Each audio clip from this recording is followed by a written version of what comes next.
Nagulantang ang social media na X kung saan pinuri ni Janine ang aktres na si Kim Chiu.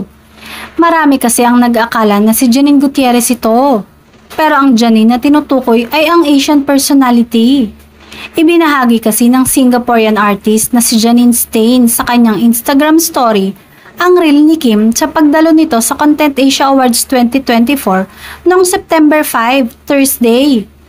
Sa caption nito ay nagpasalamat si Janine kay Kim.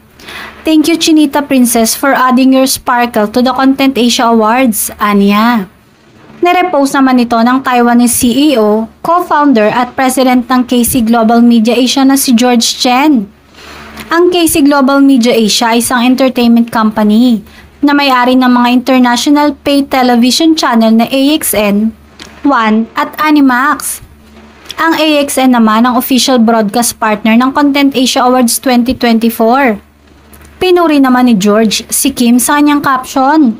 Pangako pa nito, "We'll do more with her." Nirepost din ang Instagram account ng AXN Taiwan at Content Asia ang reel ni Kim.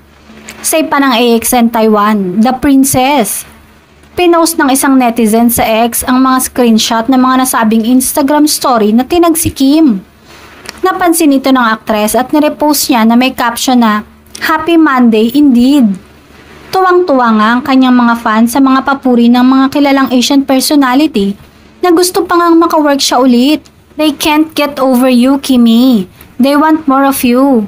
Be ready. Let's claim it for more exposure in the international stage," say ng isang fan niya sa X. Excited na nga ang mga netizen sa pagrampa ni Kim sa red carpet sa Seoul International Drama Awards 2024.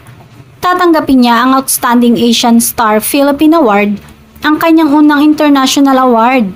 Magaganap ito sa September 25 sa may Seoul, South Korea.